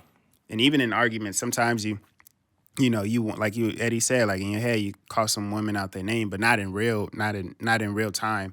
And I think like if you kind of filter through your thoughts before you start speaking, you'll be able to not have like a toxic interaction. Right. I think that actual truly, intelligent people or emotionally intelligent people will take time to articulate their words. And I seen some interviews with Tom Brady and I seen one with Nipsey. And they asked him a question about like Lauren London, and he kind of like paused paused for a long time. and he's like, "What you doing?" He's like, "I'm just trying to, you know what I'm saying, trying to make sure I put the right words, right energy out there." Yeah. And Tom Brady did the same thing. He like paused and then he talked. And I think a thinking man is very powerful. I say, because I don't want to make it gender specific, but a thinking person is very, very powerful because you are saying things that you genuinely feel and that you can control and that are right for that moment. Sometimes it's important not to say too much in moments. Sometimes it's important to really drive a message home, but you can't drive that message home unless you really took time to think in that moment. Have you ever had a situation where you really wanted to tell something to somebody, but you couldn't really process all the things you wanted to say, and you ended up leaving before you could do it? And then you'd be like, fuck, I wish I would have mentioned this. But in those moments when you actually become a master of, your mind, you can say like, oh, this is this, and I feel like this. Yeah. Or you kind of could talk yourself through situations. Like I talked to Keith about like, if I met this person, I'd be like, hey, I would offer him this or say this. Like I kind of put my mind in scenarios that allow me to like process things even faster, But you got to make it there, man. Don't be quick to spew things off. Like I mentioned earlier, it's like martial arts. And not to mention, quite a while back, I mentioned like the power of apology or certain things like that. I remember I cut this dude off on accident, and he was pissed. We got to the same red light, and I rolled my window down, and he's like, "What the fuck, man? What are you doing? Why'd you?" I said, "Hey, bro, I cut you off back there. I didn't mean to do that, man. I'm sorry, bro. I apologize." And he just looked confused. It's almost like I flipped his brain upside down in that moment. He was ready to go. He was ready to like yell and scream and tell me to fuck myself and all kind of shit. And then he just like looked confused, and then he rolled his window back up. It's because in that moment, I was able to not only take ownership, but I was able to take his energy and throw it in the toilet. Because I control that interaction by how I responded. True power is in not only in your words, but in your energy and in your demeanor. When I look at you in your eyes and I'm very calm and I'm very respectful and I'm very direct about what I'm trying to drive home to you, I don't have to yell at you to get that. Like if I'm a head football coach and you make a mistake, I'm just going to look you in the eyes and say, hey, you better than that. You're better than that mistake you made. There's a reason why I put you on this field. Get back out there and do it the right way, okay? I believe in you, but stop doing this. You don't have to be like, what are you doing? I told you to do this. You don't have to be rah-rah and yell at people. You can drive that same fucking message home to a person. If something happens with your girl or your wife, honestly, I'm very disappointed in you. I'm very disappointed in what you did there. I don't appreciate that. And that's the last time I'm going to tell you about it. The next time I'm out the door, I don't appreciate what you're doing. And at that point, to them, that's worse than getting yelled at. Yeah. But only if you have a fear of losing someone. Only if you have a fear. Great point. But I think that when a person's actions match what they do, then that's where the fear sets in. Yeah. Whenever you had a situation with a woman and you told her something and you were like, yo, I'm not gonna keep giving you warnings. I'm not gonna keep doing this. If she has a fear and she believes you have the ability, or if she's seen other situations where you stop dealing with other people, let's say it's like an uncle or somebody that keep bumming off you for money or something. You cut them off. That's when that fear sets in on your wife. Yeah. Because she like, this nigga really would leave me. You know what I'm saying? Like, I better stop doing what I was doing, or he'll be out that door. Yeah, that's an interesting take, like this idea that, in terms of like really any relationship, you got to have like a fear of losing your partner, and I think, and hopefully that will force you into being like, trying to be like the best version of yourself 100%. For your partner, right? And working on those things that they maybe need from you out in a relationship. Yeah.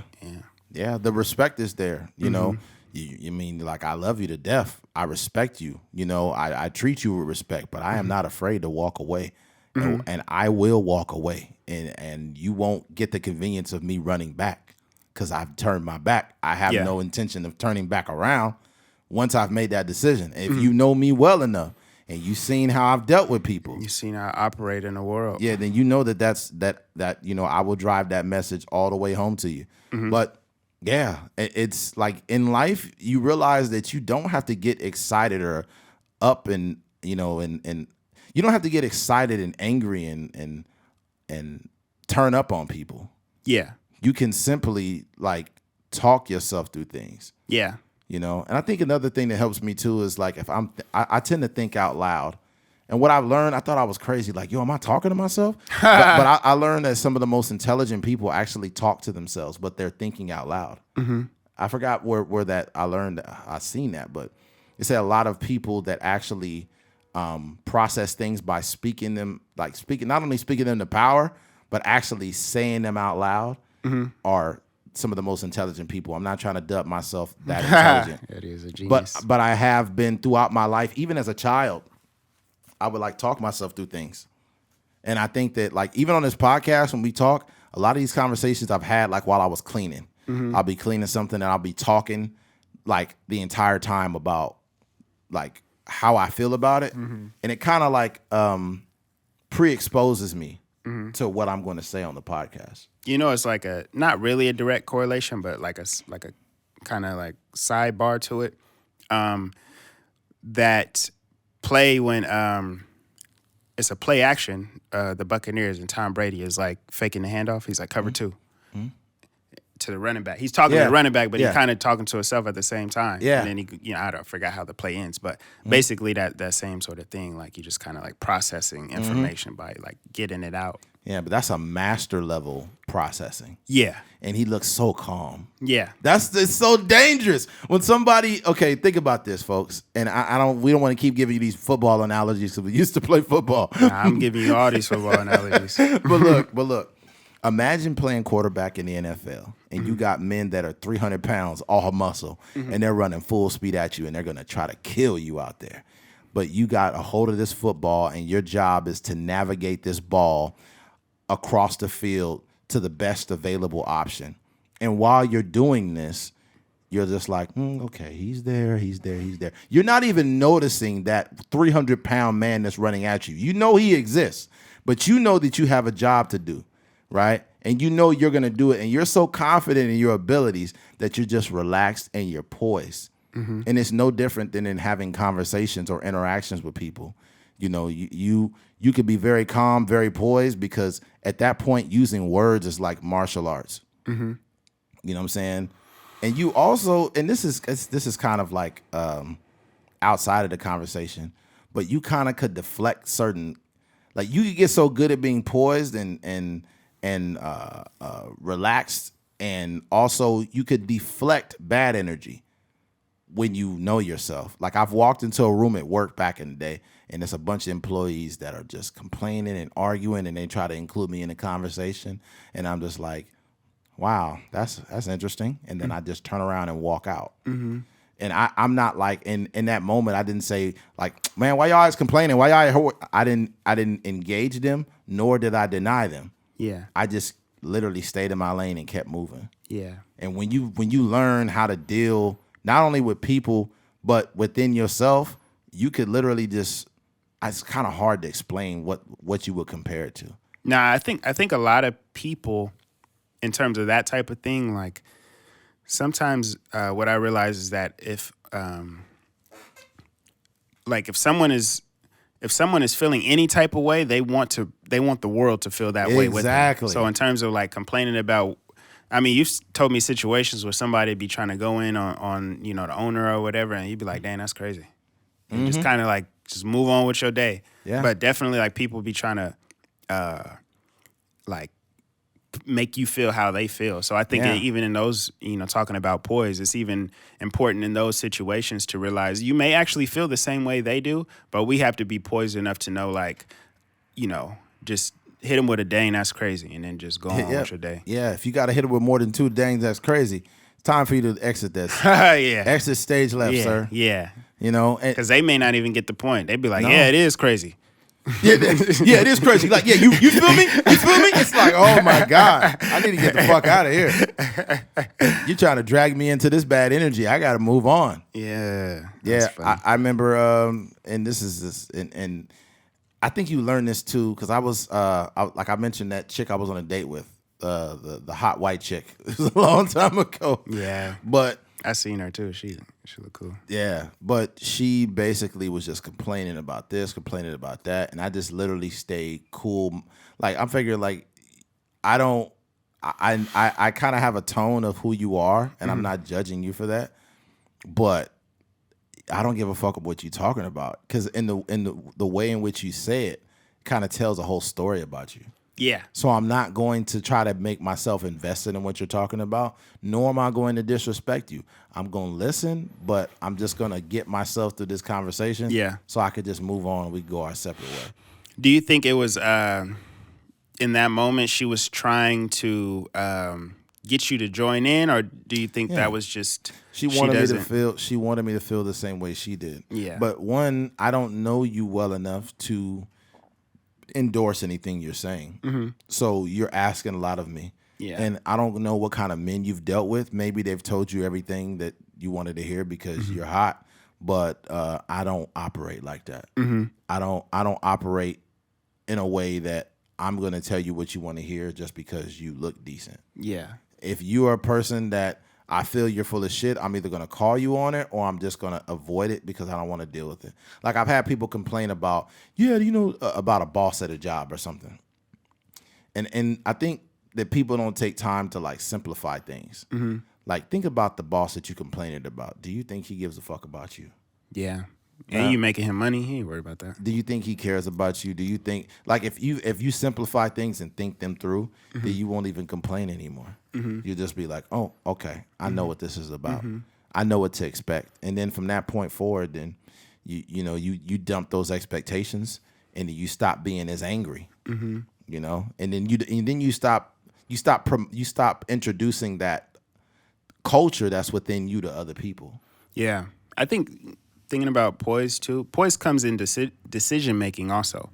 I think sometimes like when we think about making decisions, we don't put much thought into it because it may be like too much outside noise. So maybe it's like choosing to leave, choosing to like get a new job, or choosing to what school you want to go to or whatever. I think sometimes like the lack of poise comes from making these emotional decisions. Yeah. Like, oh, you just wake up one day like, man, this makes me feel happy, or this makes me feel happy, or this. But I think when we, in terms of being poised, when you just quiet the noise, you kind of rid yourself of the emotional attachments to whatever the decision you're making, and you just sit with your thoughts, and and even like what Eddie was saying, like even talking out loud, weighing the pros and cons. Yeah. Like, oh, this is actually a good job. This pays this amount a year. Right. And this is actually like a good job 100%. too. But yeah. So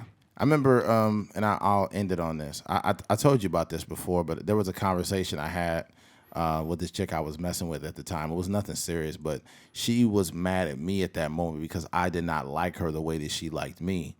And she started conflating all these other experiences with me. Like, you're just like every other dude, and you do this and you do that. And I was just like, hey, I don't know where all this is coming from, but I literally was able to articulate myself well enough and respectful enough to her. By the end of that phone call, she was apologizing to me. and the thing about it is I told her, like, it's not that deep. It's okay. I get it. I get why you feel the way you feel, but I'm not that dude. I'm not here to treat you like that or, whatever. But, the feelings that you have towards me, like I'm the bad guy, those are invalid. I'm not going to let you talk about me like that. In that moment, like, is that easy for you, or is it something that you actually have to like concentrate on being composed? I think that, I was younger too with that situation. I probably wasn't. I was probably like 25. So I was a lot younger. But I just think in that moment I was able to comprehend like what angle she was trying to throw at me, and probably the experiences she's had. And maybe she was mad that I did not like her the way. And I could have been like, I don't care, fuck you. You know what I'm saying? Talk about me like that. Yeah. And it's like I wasn't on that energy. You were like above the situation. Exactly. I was above it. I was above the situation. And I mean, I kept it respectful. And then even after that, like we was cool, but she understood where I was coming from. Like I'm thinking like, yo, don't like, just because you're mad at a situation does not give you the right to just disrespect me and call and say I'm like this when I'm not. And people will be like, "Why do you even care, man?" Here's the response from men. "Why do you even care, man? Fuck these hoes. She ain't nobody." And it's like, bro, I don't move like that. Though. I actually care about human beings. You know. So and we probably literally, I think we probably talked that day for like. That call was probably like 40 minutes. And I don't even know I was on the phone that long. But it's kind of like. And that was out the gate? Like she was venting to you out the gate? She was venting, bro. She was just venting, saying all this stuff. And I think that what kept me invested in the call is like, you're not talking to me. You're talking about somebody else.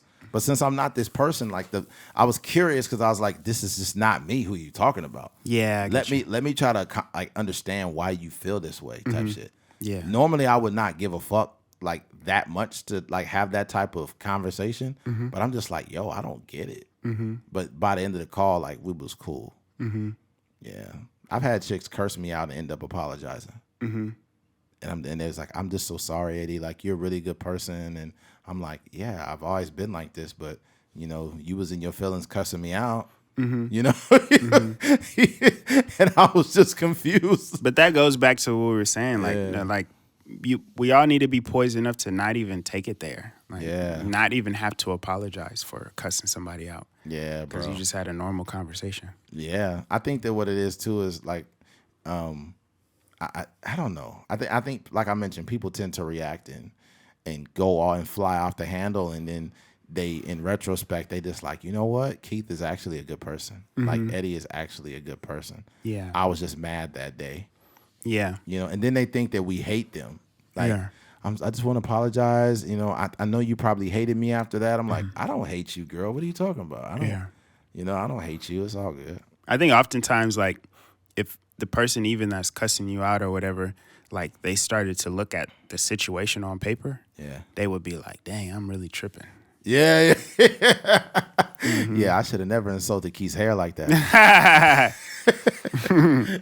Like all Eddie did was this, and I reacted like this. This is not. This is not adding up. And in no way, shape, or form am I trying to make myself look like this angel human being. But for the most part, throughout my whole life, I've always had a genuine, regular amount of respect for everyone. So like to be like, oh, you're like this, you're an asshole, and you're that. Like I'm not one of these what do you call it? These fuck niggas you deal with. I'm actually pride myself on being a decent human being. But yeah, there's that. Yeah. Where we at, man? 142. All right, we got another one. 142. Oh God, here you go again. Switching gears. I believe it took place on January 2nd, but Joe Biden has set it up now where the IRS is going to be sending 1099s to people or W-2s to people who use it's Zelle too, I heard. Really? I heard it's Zelle too. What? Yeah, or I don't think it's Zelle actually, but there were some safety problems with Zelle after Joe Biden had authorized this. I think Zille's involved too, though, but which is trash. But I believe it's Zelle. It's definitely Venmo, Cash App, and PayPal. Those are the three that are affected by it. And if you basically receive any transactions over totaling $600 for the whole year, it will automatically notify the IRS to make sure you're paying your fair share of taxes. Right? It used to be where you had to make $20,000 at least for them to report it to the IRS, but now it's $600. And I think we already talked about this earlier, but I think this is very fucked up. I think there's a lot of people that do nails on the side, and I feel like Americans, honestly, we get taxed enough to where if we want to make money on the side without reporting it, we should be able to do that. You know, you can't do anything without getting taxed. You're getting taxed on, if you buy a soda, you're getting taxed for CRV. If you go buy fast food, you're getting taxed on that. If you pay for a ticket, Gas, you're you're getting getting taxed. taxed. You're getting taxed on gas. You're getting taxed on, like I said, like if you take a 10-minute nap, you're getting taxed 5 minutes of the motherfucker. Yeah. So it's like, this is bullshit. I would encourage everybody to go back to good old fashioned cash. You know, and people will say that's not right. Well, you're not paying your fair share to the IRS. Let me be clear. The IRS has no transparency with the American people. They're not really telling you where the fuck the money's going. So this is not a place of honest, you know, IRS is not a source of honesty and transparency. So the same, I guess, entity that wants you to pay your fair share is not telling you anything. What makes them right? You know, and in addition to, like, if let's say I become very successful, which I will be someday, I shouldn't be penalized for being successful. Yeah. You automatically get my money just because if I made $4 million and you're taxing me half on it, fuck you. I worked for that. I did the work for that $4 million. Why the fuck do you get to put your hand in my pot? Yeah. You know, but this is not right. What Joe Biden's doing with this shit is garbage. And like me and Keith have mentioned before, when it comes to politics, we're impartial. So we may be left-leaning liberal people, but at the same time, it's like, I'm only so liberal. Fuck this shit. This ain't right. Yeah. I think the thing that bothers me the most about this situation is that it doesn't tell the full story. So in terms of like Cash App, if one of my boys is stranded and, you know, maybe he ran out of gas or something like that, and he like, hey bro, can you loan me $20 until Friday or whatever, and I just shoot him $20, and over the course of the year it may happen to, you may just have to send money to random people in different aspects of their life or whatever the case may be. It's not always like a business transaction. So that's the thing that annoys me the most. Like essentially you could be asking for somebody to get taxed on, and it may be just a transaction that is built into their relationship. So for instance, like with Eddie and I, he shoots me money for the rent for the space, and that is going to exceed $600 because of the cost of our rent. So, but I'm getting taxed on the money that is not. It's not like I'm spending this money casually. I ain't sending you nothing through there no more. Yeah, exactly. So it's just a dumb situation, and it's one of those things where I guess a workaround for that is definitely to have like your business in a legit way. But even then, you're still getting taxed on it. So I guess the best situation for everybody is just to go straight with cash. I wonder. I don't know. I think because they have like Apple Pay with the iPhones and whatnot. I don't think that is part of that whole thing. I don't even think that the people at Apple want any parts of the government. So I could. If you got Apple Pay for sure, utilize that. I might have to fuck around and we have to get up off of the Cash App. Go to Apple Pay or whatever it is. Because my thing, dog, if I had the ability to make $100,000 on one of those apps through selling, whether it's merch or donations or whatever, I would happily and gladly not report that. My bad. I just remembered something. What happened? I bought something with my Apple Pay. And then I realized that they never gave me the item. It was like a curbside pickup, and it just dawned on me right now. So I gotta remember to write. I thought you were about to say something about PayPal and it being over $600. Oh no, I haven't done that. Yeah, they're nitpicking, and what's crazy is like you want us to pay all this shit, but it's like it's just weird. We live in a weird time right now. Now they got the Omarion variant out. That's funny. You got the Omarion variant, and you got another one, the Flurona, and then there's another one that just came out. Yeah. And it's like, dude, we're just tired of all of it, man. I know for a fact right now, Joe Biden will not get a second term. Not only because he's not doing a great job, but because he old as fuck. So that's not going to happen. And then Kamala Harris, she will not be president. So I don't even think people care for her enough. No, they don't. For her to have a legit chance at running. No. Only thing she'll be doing is running out of the White House. She ain't doing shit.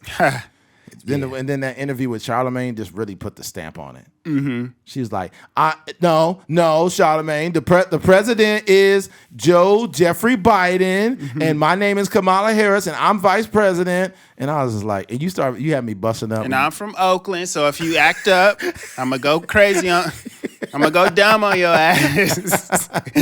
Don't make me get hyphy with you, Charlamagne. I will get hyphy with you. I will go dumb on the sideshow.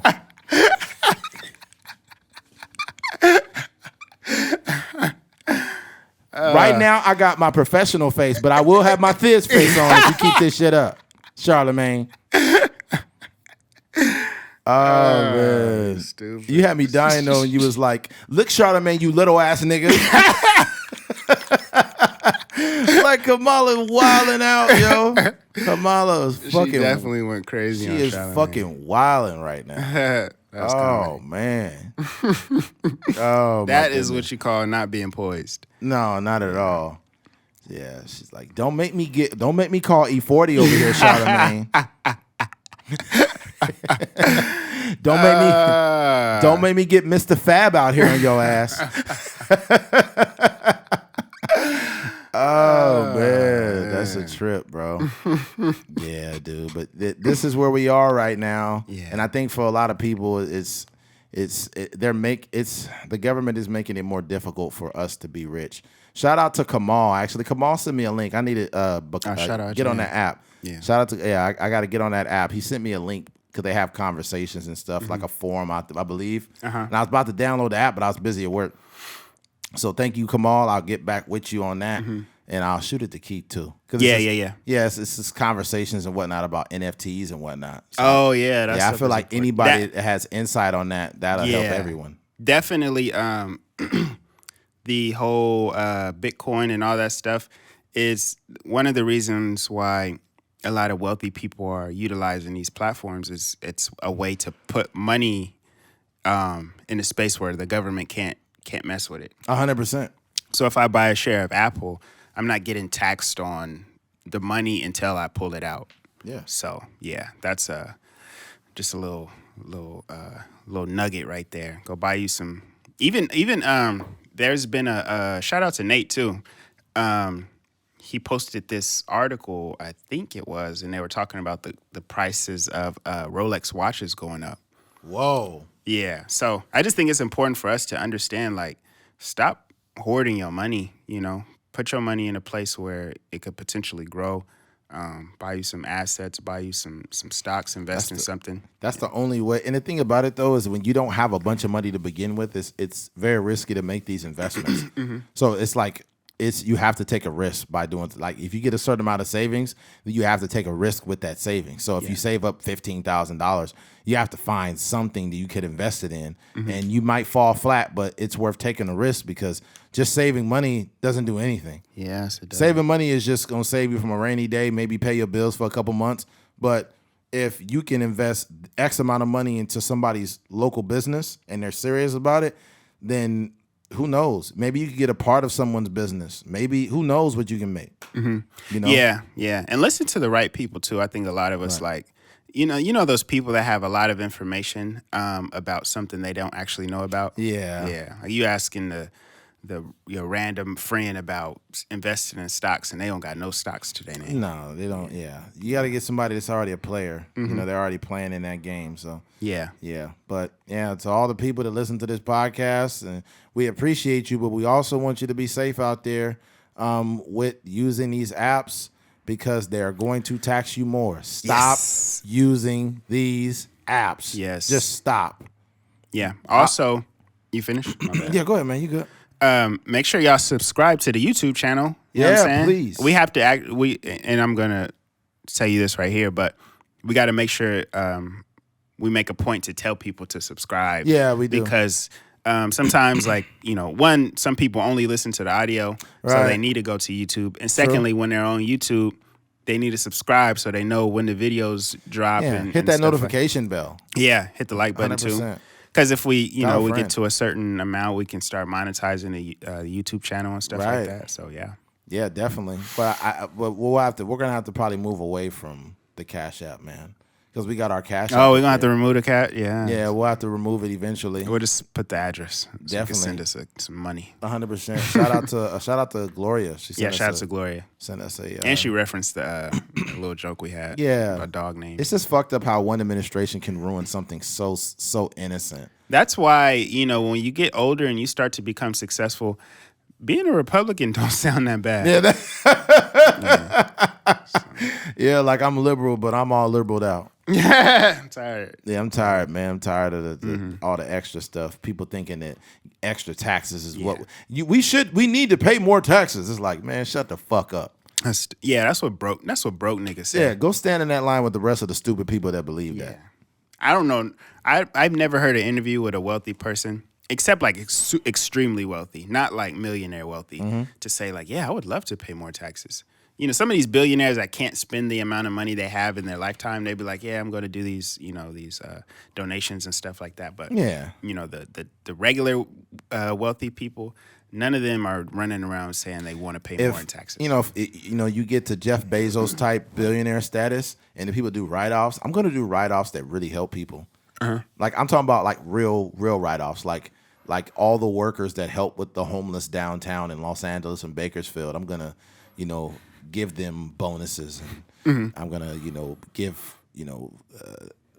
money to people who help in these programs, and I'm talking about big money too, because you got like Jeff Bezos giving like $700,000 to the Amazon forest, and that's all he gave.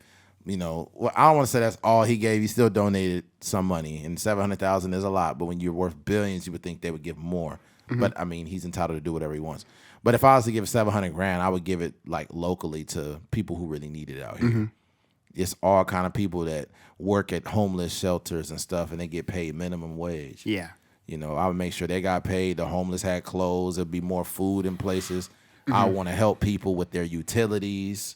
Yeah, when you know how it feels to be poor and you've been through that before, like I genuinely want to help families, especially it's a lot of single mothers out here that could use some help. Yeah, some bills and stuff. Some bills that need to be paid. What's crazy about those certain donations? You don't realize like how it gets paid forward because you may help a single mom with some rent. The next thing you know, her son is in the NFL. And you never know. Back in the day, Eddie helped my mom out. Yeah. That happened from Warwick Dunn, the running back Warwick Dunn. He helped Deshaun Watson's mom. Yeah. Got him a house. I remember that. Deshaun ended up in the NFL, but man. Chadwick Boseman. Oh, really? It was Chadwick? No, I mean Denzel Washington helped pay for his school. He paid for his school. That's right. Yeah, you never know who you're helping. They'd be like, it could be somebody off the streets, and I think that would make me feel good. Like, hey, Eddie, man, you don't know me, but you pay for my college, man, and now I own the business here, man. If you ever need help, I'll help you with anything. And I'll be like, what? Yeah. Like, I don't need anything from you, man. You already did it. Yeah. Facts. Yeah. But, hey, if you made it to the end of this podcast, man, we appreciate you. Thank you for listening to A Trucker's Mind podcast. I'm Eddie McGee. It's your boy K Fings. We're out of here. Peace.